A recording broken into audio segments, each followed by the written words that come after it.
welcome. It's Chris Petri. Thanks for coming by. We're going to do a wonderful, fun composition. We're going to key in on the actual awesome Arches paper. It's the 300 gram, 140 pound Arches watercolor paper that comes in blocks. So this orange cover, whenever you see the orange cover, that's the Arches rough paper, white, extra, it's like an extra white or white paper, 300, 140, so 300 gram, 140 pound. It comes in different sizes, so you can always trust in Arches. They do a beautiful job with paper. I use this paper all the time. This is like, one of my top favorite papers. I can paint anything with Arches and know that my painting is going to really look good. It's going to look great, actually, using Arches. I have been using Arches for many, many, many years. So that to me is a great paper you can always trust in. And so we're going to start out by just doing a composition here, noticing how Arches is a beautiful paper. You can get great effects doing these trees that we're doing here. So we're doing a beautiful pathway, winter scene, snowy mountains in the background, snowy foreground here with a pathway going into the scene, beautiful trees with a little bit of sparse foliage on there and some leaves. Gorgeous fence posts with shadows. The trees are casting shadows in the bushes along here. So we have a gorgeous composition here, and we're going to show you how using Arches paper really will make your life a lot easier when you're creating a composition like this and a painting like this. So, and we also do a little spin-off too, and we kind of chat a little bit toward the end of the video about how you can create this, and you can really spin this off into an occasional card if you want to. So we're going to cover all that here on this video. So I'm glad you're here. Welcome. And if it's your first time here, thank you so much for coming by. I hope you'll subscribe on the right-hand side below, just so you don't lose me. You'll be able to find me the next time you want to join along and do some watercolor painting. And we're just having a great time here. So let's get started with the video in just a second.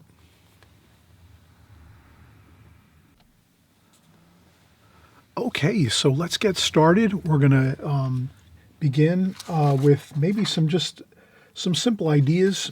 Of course, we're doing winter trees, and you saw the finished paintings, the finished composition to start with in this tutorial, just in the beginning there, first few minutes of our video.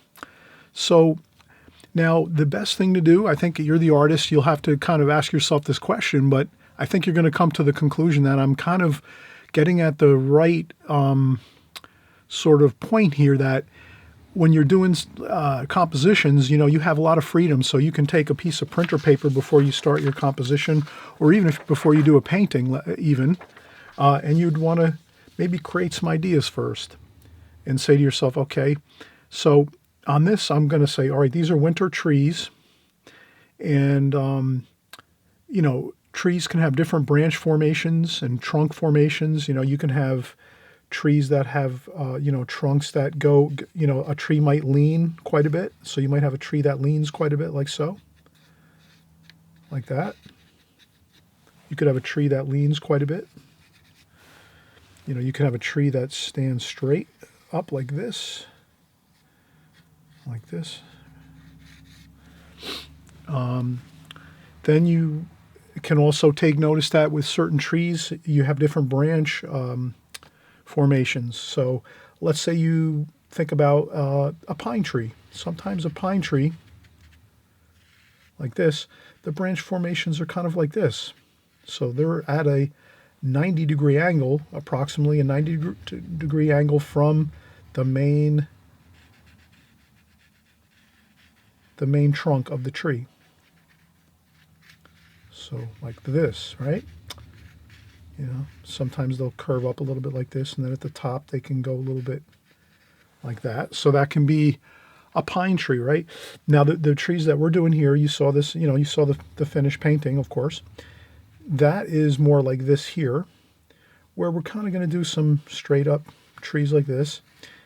Trunks are straight up like so. And then the branches are actually straight, going in a straight formation upwards like so. And that is a really nice looking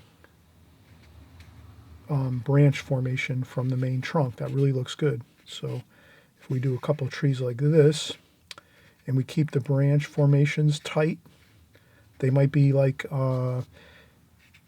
younger trees that aren't that old. So maybe there's not a lot of weight with the leaves and smaller branches. So right now these are younger trees possibly. So they're not getting weighed down with a lot of leaves. So the branches are more upright like so. So this is the style we're going to do here. You can have all kinds of different styles, of course. You know, you can practice all different bits of tree branch. You know, you can go and do studies on trees. There's books on trees. There's videos on trees. I'm sure, like video, you know, of other artists doing paintings for, you know, on trees. Is just that subject matter alone. You could also look online and probably just do like a search for different varieties of trees. You can probably find a lot of information on the internet. So I'm just trying to keep it simplified here, but by just saying like the trees that we're painting here are pretty much like this. Kind of probably newer, younger trees. The branches are pretty much going straight up along the same line as the trunk of the tree. And then we said too, there's different types of trees. You can, you know, eventually you can, well, maybe we'll do in the future, and then in the next coming videos, we'll do a pine tree. Maybe we'll do a really nice leaning, maybe a nice leaning maple tree like this, you know. And so there's lots of interesting things you can do, but I just wanted to say this is kind of like what we're looking at for ours that we're doing today. So it's pretty much a straight trunk going up, vertical, plumb, you know, plumb like this, plumb straight. And then the branches are just going to kind of do the same thing. They curve out a little bit away from the trunk, but then the branches go straight up pretty much for the most part. Maybe they might angle a tiny bit here and there. But for the most part, they're going to be straight, up, vertical like this. And so this is kind of a simpler tree formation. So if you have these type of trees in your painting, maybe you're painting a winter scene, and these trees are going to kind of be set. They're going to be kind of like this bit of trees I'm doing here. They are like in a winter type setting. I'm not going to put a ton of leaves on them. I'm going to put just a little bit of foliage on these trees that we're going to do here. So I'm not going to do a lot. So I'm just going to add some leaves, but not a whole lot. So this is what we're going to do. Kind of like that's the formulation of what we're doing. Kind of just sketching it out first a little bit on paper. And again, just taking note that there's a lot of different style trees you can do. You know, there's the leaning tree, maybe a maple, or a, you know, any. There's all kinds of, you know, poplar trees, and you got pine. You have all kinds of varieties of beautiful pine trees. Pine trees are absolutely beautiful. We'll do some pine trees for certain in the future on these videos, but I just wanted to get that kind of sketched out first so you can kind of see what I'm thinking of. Maybe it's a good thing you can do this too. Maybe you can take a Sharpie or a pencil or a pen or whatever you have, and you just sketch out some ideas, and you kind of, you know, you practice maybe holding your pen or your pencil high up top, and then you can get some really nice, if you can imagine, if you hold your pen or pencil high up, you can tend to get some really beautiful, just by dragging the marker or your pencil lightly, and you just kind of slide it, you'll get some really convincing looking branches.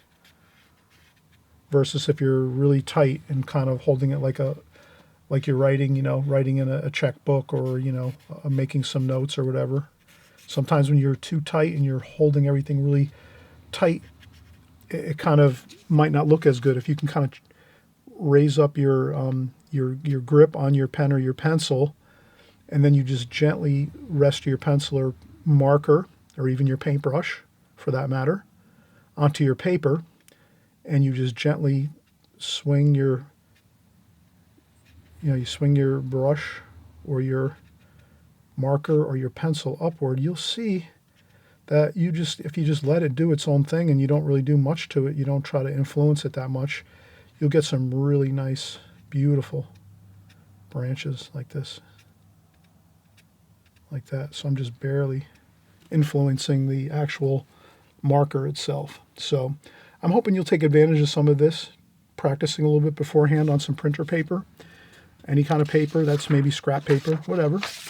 And you'll see that it really does pay off, because you'll kind of learn some things as you sketch and do these type of things, where you maybe change your grip on your pen or your pencil.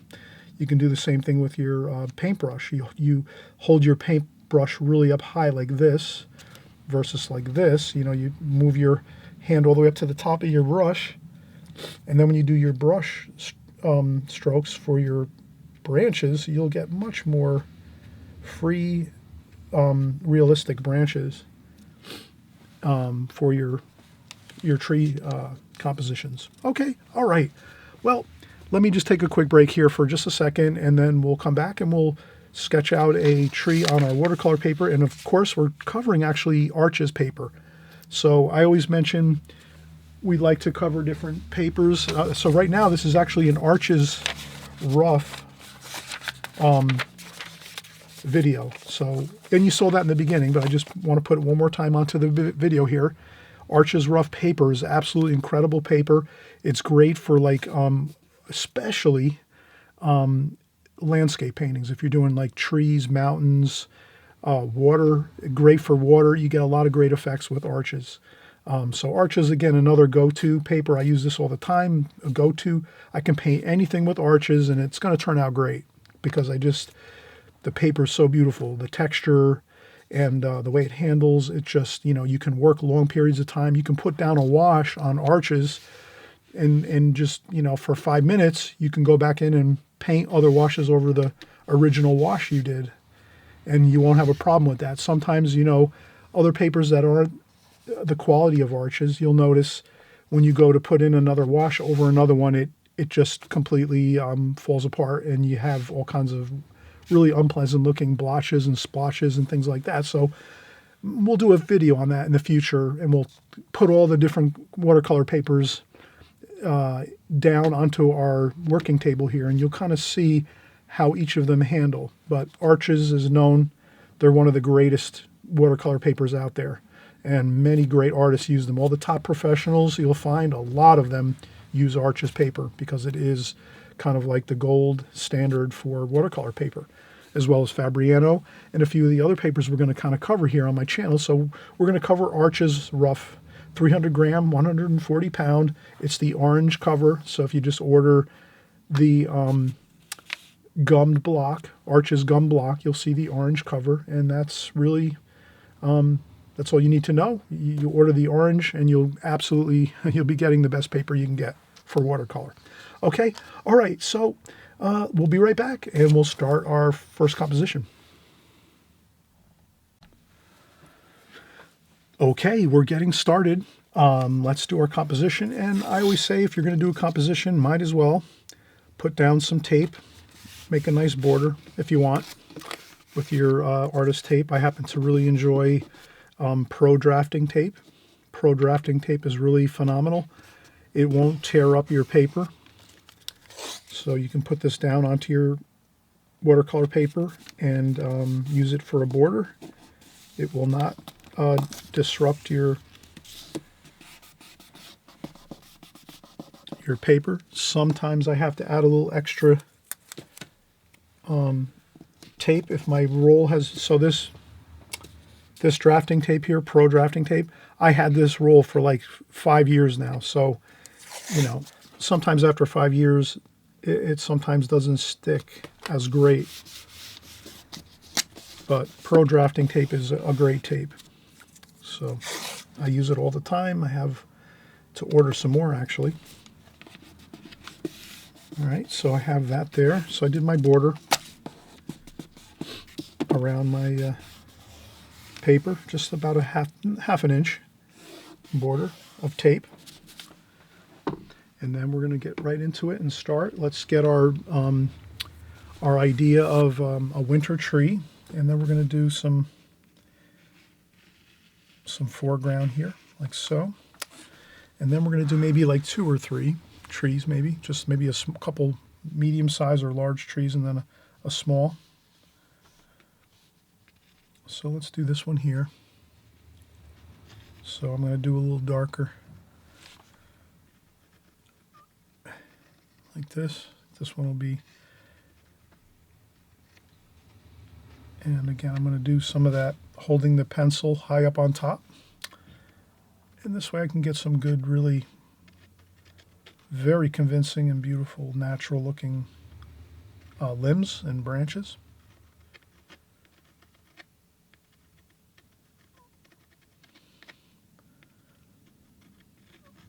Like so. I think that looks pretty good. So that's one. And then we'll do another, maybe we'll do a small one here. This one's just a small bit of, and then over here we're going to have more. So we're going to have some trunks of trees. This one here is going to go up. This one will be the tallest, so we'll make this one the tallest of all the trees. This one here is a little bit less. And I'll try to do that same thing, hold my pencil up really high on the top of the pencil, and then sort of flick on the branches going upwards. Just do a couple little kind of flicks like that, and you have it. And then we'll do another tree trunk here next to this one. And this one here is like so. Yeah, we'll do a little more. And this one will be a little smaller. And I think that looks pretty good. And then another, maybe just another small couple branches here. A couple new trees sprouting up there. And I think that's good. Now that we have these trees in, we might as well just make this composition a little bit more fun. Let's add some hills, or maybe some trees over here. Maybe these are some trees and bushes back here. And then over here maybe. And then let's do maybe some mountains back here. Like that. So let's do some mountains in the background. Maybe some bushes back here. And then there's a little bit of a trail here maybe. Like this going into the picture, like that. And I think that should be fine. So hopefully you can see all these pencil lines here. They might be a little bit light. I can make this road, this little pathway in here a little bit darker. Like this. So that's kind of like that. A pathway leading into the scene. And of course you saw the tree limbs and branches here, and that's good. All right, so we have our pencil work done. Again, when you're working in watercolor, I always suggest taking breaks. Does that make sense?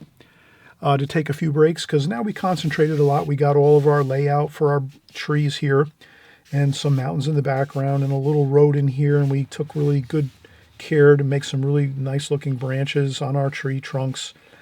So at this point here, we've been working 10, 15, well, about 5 minutes actually, but it seems like a little longer.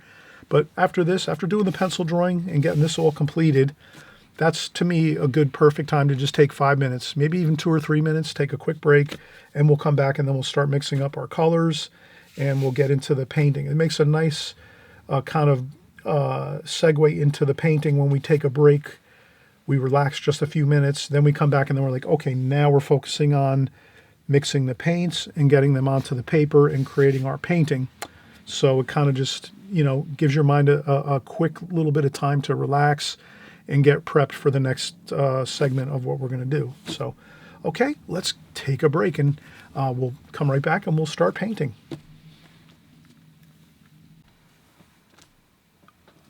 Okay, so we're going to get started now. First thing I'll mention is I'm using 2 brushes that are really perfect for this painting. I don't think we need much more than this. We might be able to use a larger brush toward the end of the painting, but right now for what we're going to do, I think this is perfect. We have a number 4 Da Vinci travel brush, which is Kolinsky. It's a Kolinsky sable round brush. Then we also have a number 8 Alvaro Castanet needlepoint brush. That's where we're going to get the beautiful details of our branches on our trees here. So with these 2 brushes, you can really basically do this whole painting. So incidentally, these are, you know, almost like a, you know, these are similar. This is like a card that you might make for like a holidays or birthdays or special occasions for people, where you create cards. And if you haven't checked out my videos on creating occasional cards, all you got to do is just type in my name, Chris Petri, Petri, Chras, Petri, occasional cards. You type in that, into YouTube, and you will see I have created numerous videos, probably 5 or 10 of occasional cards, and then I go through the whole process of how you take your paper and you bend it and fold it and tape it all down, and I do all that great stuff. And this is basically a composition we're doing here. So, but you could turn around and make this composition like a card if you wanted to. You could just make it like a card without the fold, the folding of the card. You just have a card with the back and the front, and that's it. And then on the back of the card, you can make your message. And on the front, you can make a little message too here. And then you might make a more detailed message on the back of the card. But, just a single page card looks really beautiful too. So if you want to turn this into a card for any kind of occasion, you can do that too as well. But again, these are the two brushes, a number 8 needlepoint brush, Alvaro Castanet needlepoint brush, and a Da Vinci Pure Kolinsky sable brush 1503 travel brush. These are the travel brushes where you can just take them and you unscrew them and then put them in like so. And you can put them into your purse, your pocket, your shirt pocket. You can throw them into a duffel bag. And then when you're ready to paint, you just unscrew them, open them up, screw it together, and you have your brush with your handle all ready to go. And then so your brush hairs don't get damaged. Once you're done painting, you take your brush and you stow it inside the handle, screw it tight, and then this way you can throw that in your pocket. It's got a hole in the top for air, so your brush will dry. These are just phenomenal brushes. I mean, if you like to do any kind of on-the-go painting where you like to travel a little bit, or you go on weekend trips or business trips, or, maybe you visit your relatives, anything like that, these are great because you can just, again, take them apart and stow them like this, throw them in a duffel bag again, your purse, your pockets, whatever. And when you're ready to paint, you just take them out, you paint, and then when you're done, you stow them back again, and you can just leave them like that until the next time. I have a fishing vest I like to use, so when I use my travel brushes, I have my fishing vest. When I'm done painting, I stow it, throw it in my fishing vest pockets, and then when the next time from a month from now, if I'm out painting on the weekend somewhere locally or at my relative's house, whatever it is, I could just take it out and use my brush and then put it back in, throw it in my fishing vest pockets, and then, they just stay there till the next time.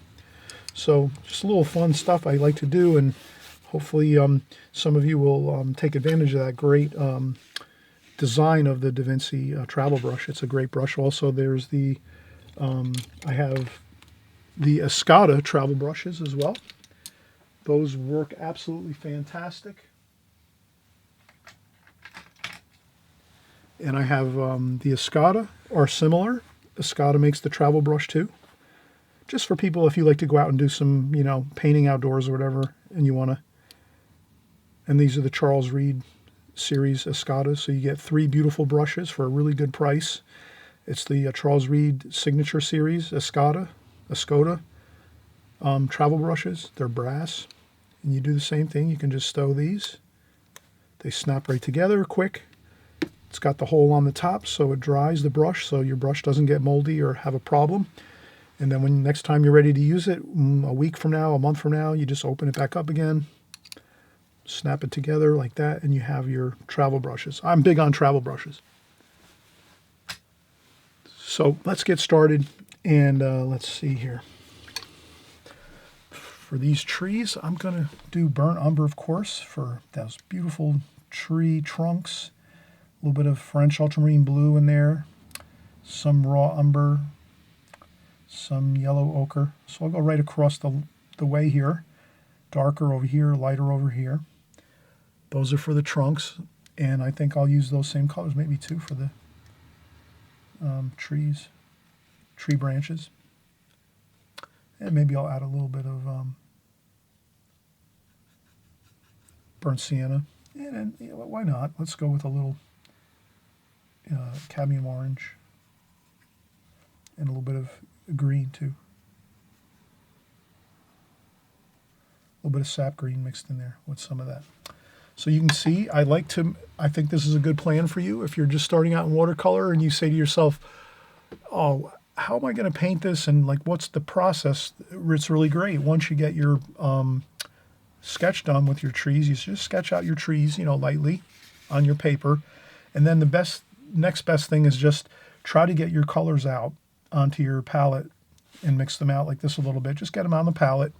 This way you kind of see, all right, these are the colors I'm really going to be working with for the most part. And then maybe for the snow, I'm going to add some purple. So I'll use some purple for my snow and some cerulean blue too. So I'll use some cerulean blue and purple, which is ultramarine violet by Winsor Newton I use. That's a beautiful tube violet that I've found. That's the best one I've found so far that I think is the best for my own personal use and tastes.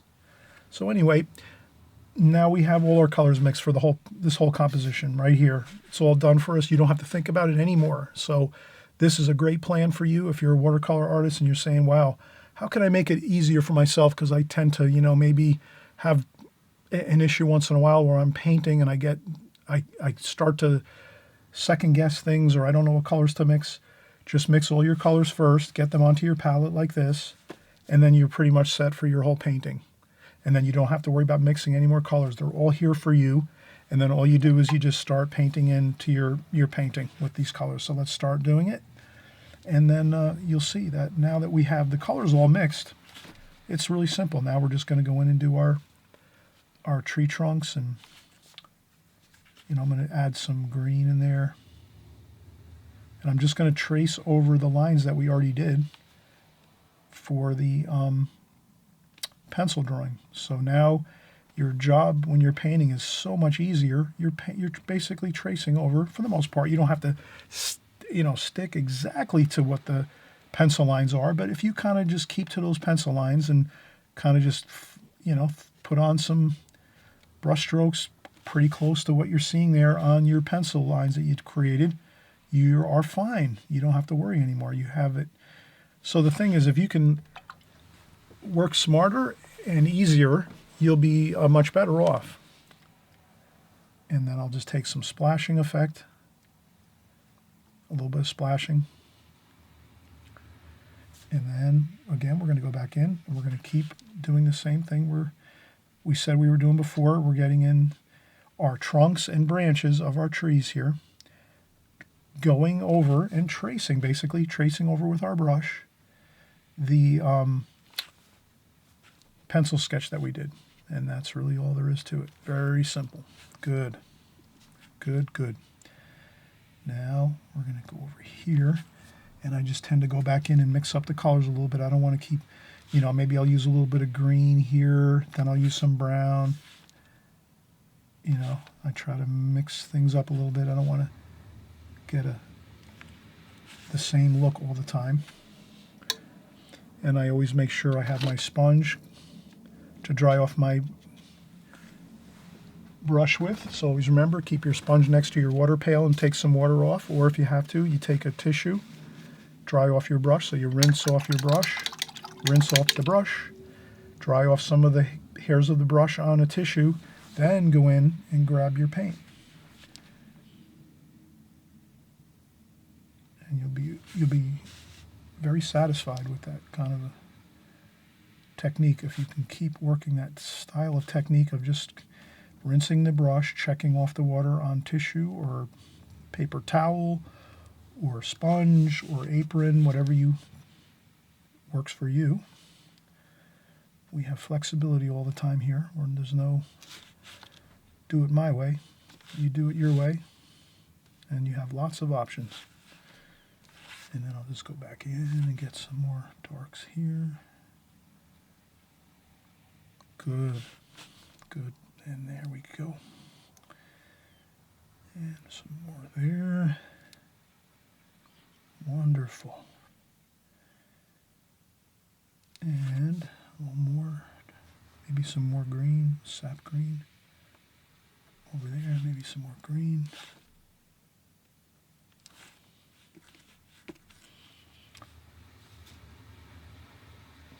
Okay.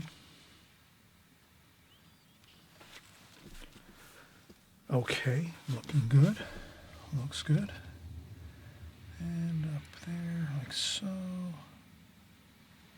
And that looks fine.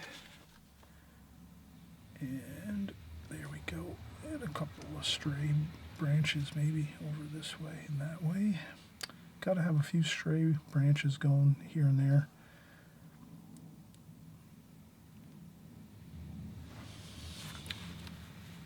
Perfect. Now we're going to take our needlepoint brush and we're going to even get more detailed. We're going to Okay, now we're going to take a needlepoint brush and we're going to get some of that same colors, brown, burnt sienna, French ultramarine blue for a little bit of that dark, and then a little bit of raw umber. So just our, and then we're going to do even a thinner, like that. See how thinner these are much thinner lines. They look beautiful.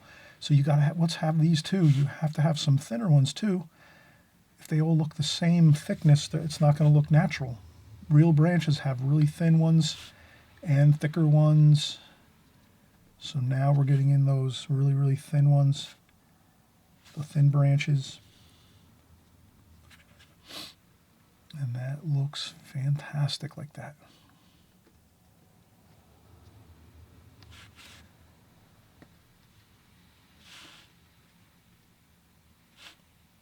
Okay, perfect. Look at that. All right, so now we have our tree trunks and tree branches completed. Again, we must take a quick break. We've been working almost 15 minutes. I usually, after 15 minutes, I tend to need a break. So let's do that. Let's take a quick break now, and then we'll put some leaves on our trees. And then after that, as a matter of fact, we might let this dry 100%, the tree trunks and the tree branches. Then we're going to do the mountains in the background first. Then after that, we'll do the foliage and some of the very sparse leaves on the trees. We'll do that the very last thing, because always remember with watercolor, if you put on really light washes of leaves and some foliage on these trees, and then if you go over the top of that and try to paint in a sky wash, or you try to paint in some mountain washes, that's probably going to disturb your leaves and your kind of, leaf forms and foliage forms. Even though you're only doing a little bit, that can really be a problem. So let's think logically here. These branches and the tree trunks are okay. We can get away with letting this dry 100% now with a blow dryer or an hour or two to let it dry. Then we can come in and do our mountains with the blue and the purple and the snow. And then after that, we can let that dry 100%, and then we'll do the final touches, which are the foliage and the leaves on the trees. So let's see how that goes. I think that's the best way to do this, though. And as an artist, watercolor artist, always remember those breaks that you take are really helpful, because you can kind of like step back and think about what's going to happen next. What am I going to do next? How are things going to kind of happen on my paper as I do this? So that's why breaks have always helped me throughout my watercolor journey, because when I stop and take a break, I can think about what's going to happen next. Like what's going to happen with that wash if I put a really light wash of paint on top of this for the mountains and the snow. And then I kind of know, all right, I kind of know what that's going to look like, what's going to happen. Then I think to myself, what's going to happen if I try painting the leaves on the trees first, and then I try painting the mountains over the top of that? Then I already know that's going to be bad. That's going to be a problem, because that mountain color and the mountain washes and the sky washes are going to reactivate that light wash of the leaves that we're going to put on. So that'll kind of make the leaves kind of get all, they'll just tend to like smudge and look really awful. We want to keep those leaves looking very, very fresh looking on the trees, fresh looking. And so the best way to do it is, once we're done with this, then we do the mountains and the sky in the foreground here. Then after that, when everything is 100% complete, dry, then we'll go on top of that with the leaves on the trees. So I hope this makes sense. And again, you saw the finished painting in the beginning of the video, so you kind of know already like what I'm kind of doing here. So let's take a quick break, and then I'll come right back and we'll do the mountains, the foreground, and the sky wash. And then Once that's done, then we'll do the leaves, and then we'll be completed. All right, we're getting back here started, and we're going to do the mountains and the sky in the foreground. Let's do this quickly, though. Let's not take a lot of time. And this is going to kind of be the backdrop to the painting, so we really don't have to do too much detail on this. Let's just kind of, we'll do some raw umber over here too. So let's do this for the sky and the snow. We'll mix it right here. So for the sky wash, the mountains, and the foreground, we're going to use this section here just to mix the colors that we need. So we're going to use the purple, of course. Ultramarine violet, Winsor Newton. Then we're going to do some raw umber over here. And then we'll use some cerulean blue here in the center. And that's pretty much all we're going to need. So we'll be careful about how we work with this, and I'll use a little bit of raw umber in this too, just to grade that down a bit. All right, so let's do some mountains. So I'm going to use this. I'm going to use a different brush here. This is a number 6 Raphael Kolinsky sable brush. You can always tell when if you look for Raphael brushes, you'll always see the orange tip on the brush. So that's the series that it is. So if you see the orange tip, then you know you've got the right brush. And then it's just a matter of the size of the brush. This is a number 6. The Raphael brushes come in many sizes. They probably come in 2, 4, 6, 8, 10, all the way up to like probably 14 or so. So this is a number 6 though, and I'm going to do the mountains first. And it's that purple color, and I'm going to hold the brush high up like this because I'm not trying to get too detailed or I'm just trying to get the mountains in here. So if you can just hold your brush lightly, maybe leave some snow on there, on the mountains, like that. And then maybe on the bottom of the mountains, we'll mix in a little bit of the cerulean blue. Like this. So the bottom of the mountains are a little bit more, we use a little more cerulean blue and raw umber. You can kind of see how I did that. And blend that up in there like that. So you have and then a little bit of purple in there too. Let's blend that purple in there in the bottom here, like so. And then we can do even some darker bushes and things. Let's get some raw umber like this. Burnt umber, raw umber, cerulean blue. And let's do some bushes like that. You can even flip up some bushes like that over here too.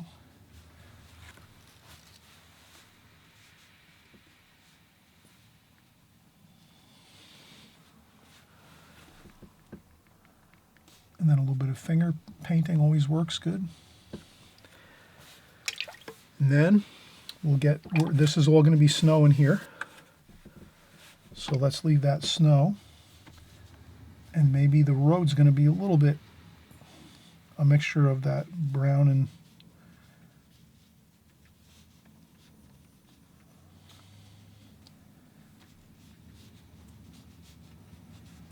purple, or the raw umber and purple and cerulean blue.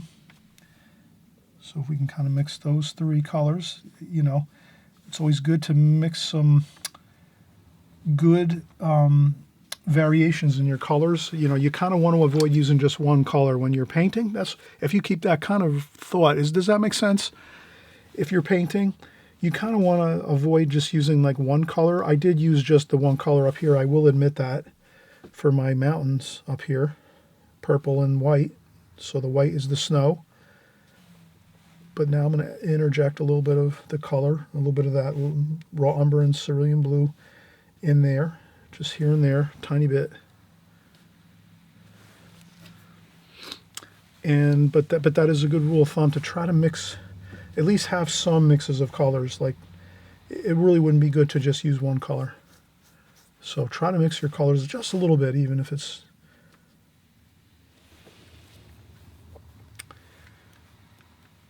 couple of splashes. Then up top on the sky, purple. Let's use purple in the sky, cerulean blue, 2 as well. So we're going to mix the same thing, cerulean blue here, purple, cerulean blue, and some raw umber over here. And let's do that for the sky colors.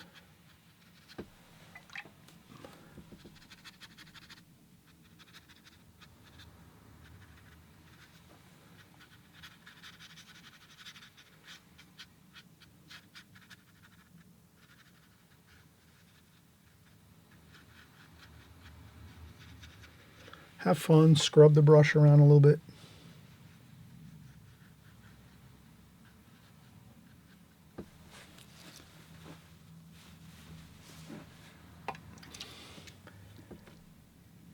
The sky would tend to be more purple and blue at the top. Up here.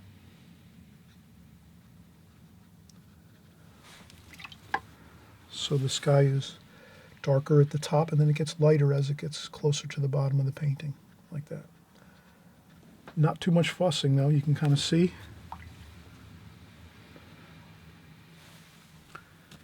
Clouds, I left some white clouds there, here and there. You can also make some white clouds by just taking a tissue, balling up a tissue, and then just lifting some paint. Like that. You could soften the sky even if you want, by just tapping on the paper with some tissue.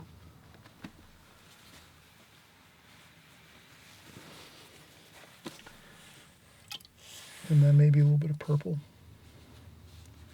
over here.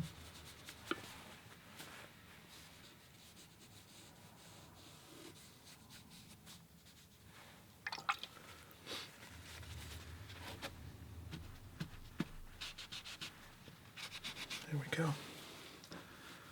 Okay, that's a happy painting right now. The last thing we're going to do is put the leaves, the very, very light amount of leaves and foliage on these trees when we're done here. But now we have to let this dry 100%. So you can use a blow dryer at this point, or if you want, you can actually just let it dry for a couple hours and it should be fine.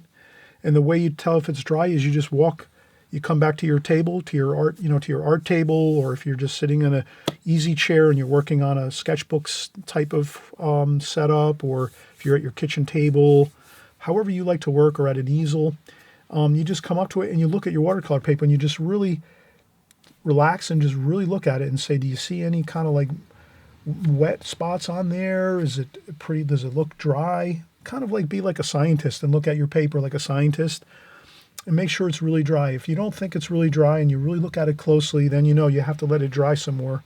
Obviously, if you use a blow dryer, it usually only takes like 1 or 2 minutes and it'll be completely dry enough that you can go back in and start working on it. So it's up to you how you want to have your paper dry, and I'll leave that up to you. You're the artist. And then let's get started in just a second or two after this dries, and then we'll finish up the painting with some beautiful foliage and some leaves splashing, and we'll wrap it up. All right, so we're back, and I always like to mention, if you haven't subscribed yet to my channel, it's right here on the right-hand side. That subscribe button is right there. This way you kind of keep in contact with me and all that we're doing here on my channel. You click subscribe, you'll be getting all my videos in your YouTube channel. When you open up your YouTube channel the next time, you'll see my videos. This way you can be always aware of what we're working on, whether it's landscape paintings like this with trees and covering papers and watercolor paper or watercolor paints or palettes, or whether we're doing portrait paintings or flower paintings or seascapes, whatever we're working on, it's always watercolor. So you'll always know you're getting watercolor videos here on the constant basis, which means you're going to learn watercolor really well, just as long as you're sticking with us every week. And we're working here week after week, month after month, and year after year. So all you got to do is just remember, if you're coming here on a regular basis and working on these paintings that we're doing, no matter what we're working on, if you're just trying a little bit of it and using the paints and the paper, doing the sketches and then painting a little bit, you'll get the feel for it. Watercolor is not, rocket science. It's pretty much, it's definitely, you can learn this, but it does, you have to kind of stick in there every week and kind of put a little bit of effort in every week, maybe a couple hours a week or an hour a week. And if you do that, you will learn watercolor and you'll have a fantastic time of it, okay? So I promise you that. Stick with me here and always leave me questions or comments in the comment section if you have anything that's you need answers to for your watercolor painting, drawing and painting in watercolor. And I read my comments all the time. I'm always in my comment section answering all my students that are there. So if you are in the comment section, you guarantee I'm going to answer your questions and be there so that you can learn more and grow and not get stuck on anything. You'll be able to keep progressing. So let's finish up here. We were using 3 brushes, as we said in the tutorial so far. We were using basically predominantly 3 brushes. We were using the number 4 Da Vinci travel brush, which is a great brush. And then we used the number 6, that was for the trees and the limbs and the trunks. Then we used the number 6 Raphael brush for the sky and the mountains and the foreground and the road and some of the bushes for the larger washes. And then we used the Alvaro Castanet number 8 needlepoint brush, and that was for the really fine branches here on these trees. And then also, now that we're going to finish up the painting, we can basically use either of these 2 brushes is fine. You can use the needlepoint brush to get some branches on here, or you can use this Da Vinci. So I think I might use the Da Vinci to start with, and I can also transfer over to the needlepoint brush too if I need to. But let's see how it works first with the travel brush here. So again, we said we're just going to use some sparse leaves and foliage. We're not going to, it's winter, it's a winter scene, so you have snow on the ground here. So we have snow on the ground, which is a little more splashing there. And then we're going to get some same colors that we used over here. I'm just going to go in here, get these colors. Now what I do is I load up my brush, but then what I do is, which is very, very important, you need to check off a little bit of that paint on a paper towel or a tissue first, because you don't want too much paint on your brush. And that's how you get that light feel for some light foliage. And you can kind of up. Okay, so I noticed that I need a little more paint. Maybe a little more burnt sienna there.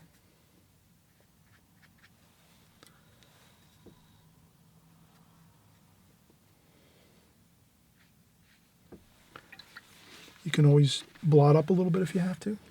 You can splash a little bit. I'm going to splash a little bit. So right away I'm going to splash on some kind of leaf forms on my trees here. And then I want to do some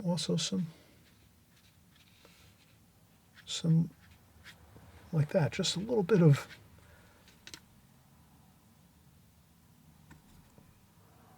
raw umber, yellow ochre, maybe a touch of green too. So I just mix up some color. I dry off a little bit of the paint. I'd rather have too little paint on there, and then you can add a little more paint. Versus if you go in with too much paint, you can actually really kind of have a problem with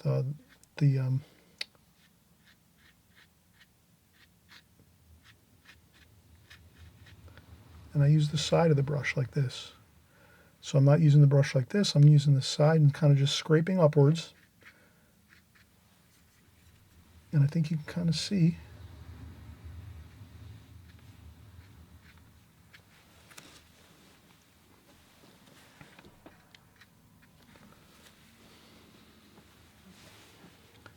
that we have some really good foliage. And you can also do some finger tapping on your, you can splash a little bit and then finger tap on there. That works too. But the thing is, we want to avoid doing too much. I think that's perfect. We don't want to do any more than that because this is winter time and we don't want tons of leaves on there. We just want a little bit. So this might be late fall, early winter, and this might be a little bit of a snowfall here.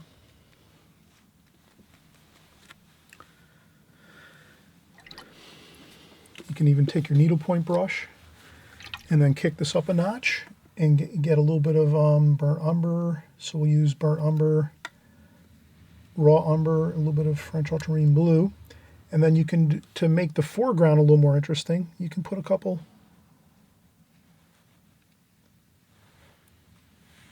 of branches and twigs and maybe a small little bush here, like this. Just like that.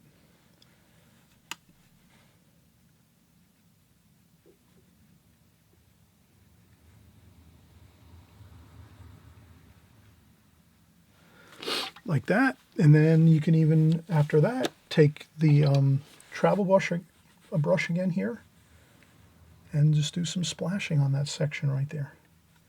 Raw umber, maybe a little bit of cerulean blue, warm and cool everywhere. So let's add a little bit of cerulean blue there too. Maybe some cerulean blue up here too.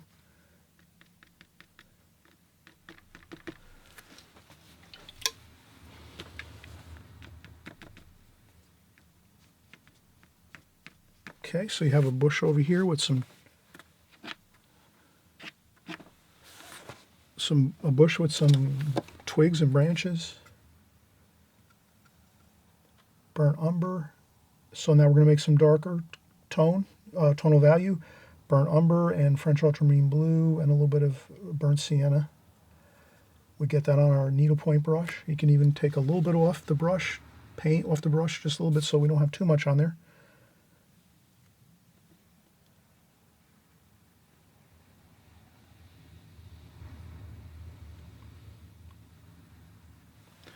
Like that. And then you can even do some fencing here.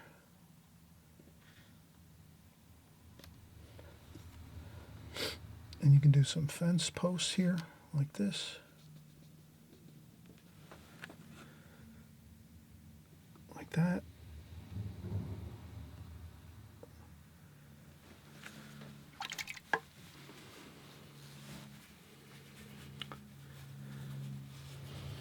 Then you can do some shadowing. Just to really kick this up a notch, make it a little more interesting. Get some purple for your shadow colors. And then you just tell yourself, where is the light coming from in this painting? Well, right now, it's been kind of like we didn't really have a definite location for our light, but right now we can make that location this here.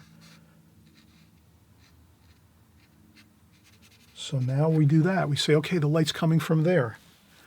So the sunlight's up here and the sky up here. And then that means the shadows are going this way. So then we can just put a couple of shadows on the ground here where the fence posts are. Like that. That makes it look more interesting. And then a little bit of the, like that. And then also the trees, purple.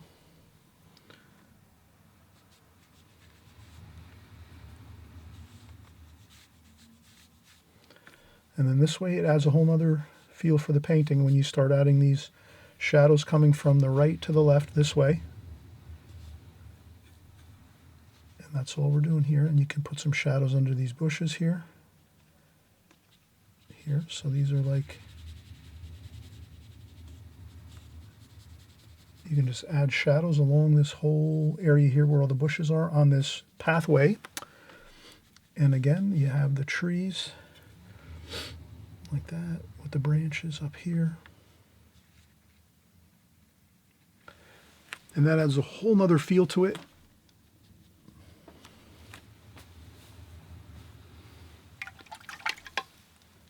And I'm hoping you really enjoyed this video. Again, I always thank you for coming by, enjoying our time together as we work on our paintings. I like to also peel off the tape so you can kind of see how it looks if you were to frame this painting.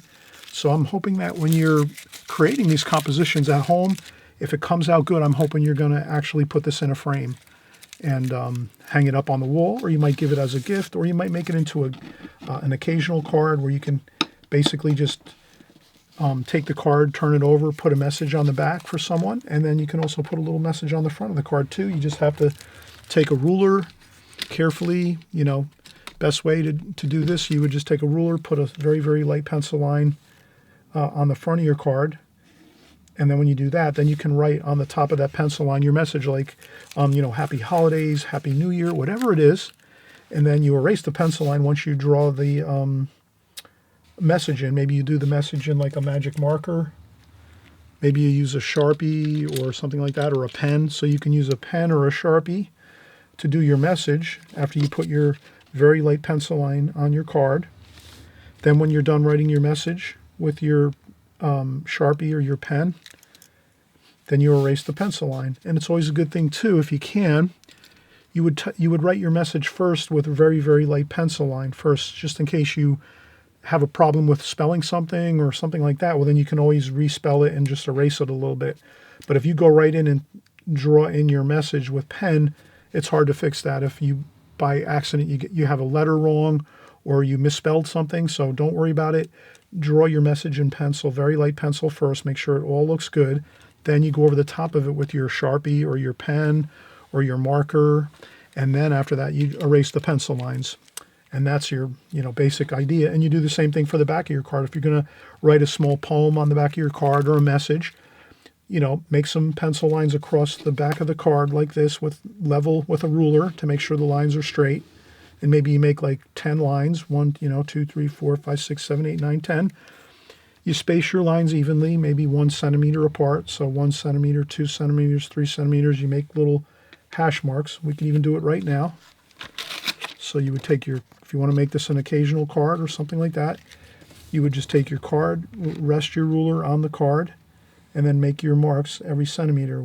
1, 2 centimeters, 3 centimeters, 4, 5, 6, 7, 8, 9, 10, 11, 12, 13, 14. And then you just make sure your ruler is straight when you do your lines for the most part. You do a light pencil line across, very, very light pencil line, very barely visible. I'm doing it darker here on my video so you can see how I'm doing it, but you'd want to go super light with your pencil line, barely visible, just so you can see it and you can write your message on the paper. And you'd write your message first and, Happy Holidays. Happy Holidays. And then the message, and you write it down here.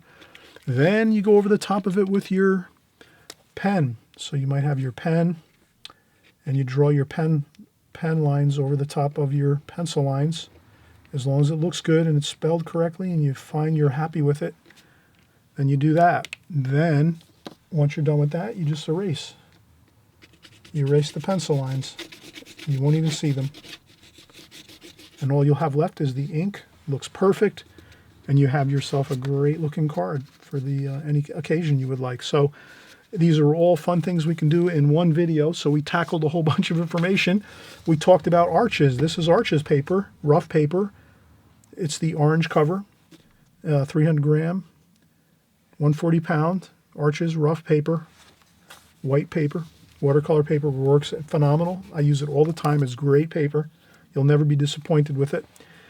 Then we used our methods of using the alla prima method here, where we painted our tree trunks first and limbs first, got those in. Then we asked ourselves, what's the best way to finish the painting? Well, the best way we found out by just standing back, taking a break. Let's do the mountains in the foreground and the sky next. Then after that's all dry, we use a blow dryer. Then we come back in and we do our leaves on our trees, very sparse leaves. A couple of the bushes here. And then to finalize everything, we did some beautiful shadows for the trees and some fence posts here just to make it look really, really finished. And there you have it. So hope you'll enjoy this painting, this composition, have fun with it. Create it, spin it off into any different direction you want to. And we're going to see you on the next video. And again, thanks so much for all your kind comments in the comment section and for following me year after year as we continue to enjoy the watercolor journey. And so I'll be back soon and we'll paint another gorgeous painting and have a fun time. Okay, so we'll be back very soon. Bye-bye.